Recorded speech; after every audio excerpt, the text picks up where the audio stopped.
এ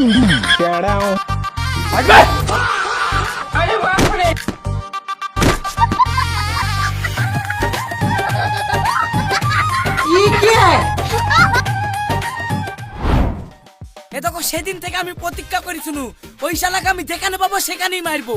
সে আলা ভালো মেয়ে করি শেষ পর্যন্ত একটা মাথা গরম মেয়ে আমার কপালে জুটি দিয়েছে। এমনি আমার মাথা গরম। শোন আকাশ, এই ঘটক খারাপ কিছু করেনি। কথায় আছে কাটা দিয়ে কাটা তুলতে হয়। তুই যা মাথা গরম, তুই তোর বাপকে ছেড়ে দিয়ে চলে এসেছিস। তার লাগি তো এই মেয়ে তোর জন্য উপযুক্ত। এবার মাথা ঠান্ডা করে একটা কথা শোন, সংসার করতে গেলে মাথা একটু ঠান্ডা রাখতে হয়।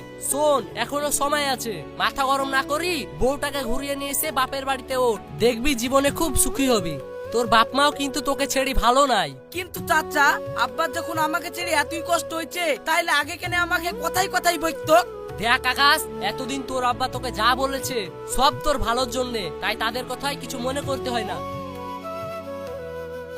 চাচা, আমি আমার ভুল বুঝতে পেরেছি, কিন্তু আব্বা কি আমাকে মেনে নিবে? কেন মানবে না? ছেলে যত বড়ই অপরাধ করুক, পৃথিবীর কোনো বাপ সেই সন্তানকে ক্ষমা না করে থাকতে পারে না। ঠিক আছে চাচা।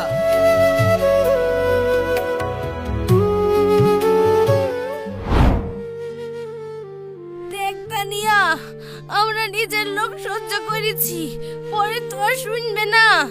এত মাথা গরম করলে কি আর সংসার হয়?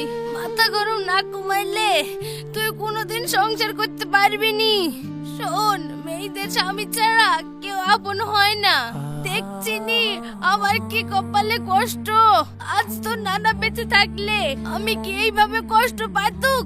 আমি বলছি তুই ওই স্বামীর কাছে ফিরে যা। কিন্তু দাদি, রাগ করে যে চলে আসলু, সে কি আমাকে ঘুরে নেবে?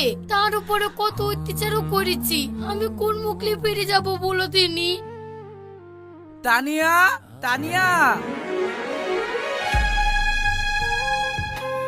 ওগো, তুমি এসছো?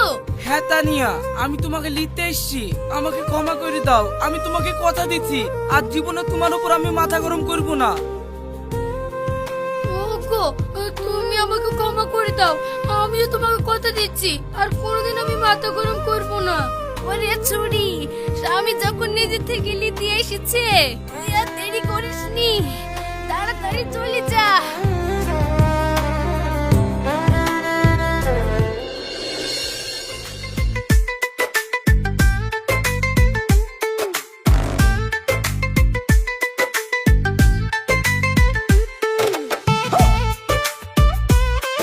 বোমা, দাও আকাশকে একটু খিচুড়ি দাও। না না, লিব না।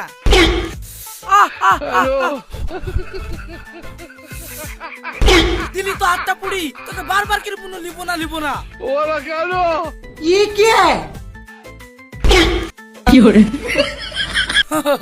আমার ভুল হয়ে গেছে তানিয়া, আমাকে ক্ষমা করে দাও। আমি ভুলেই গেছি, তোমার উপর রাখবো না বলেছি তা। ঠিক আছে, আমি খিচুড়ি খেয়ে নিছি।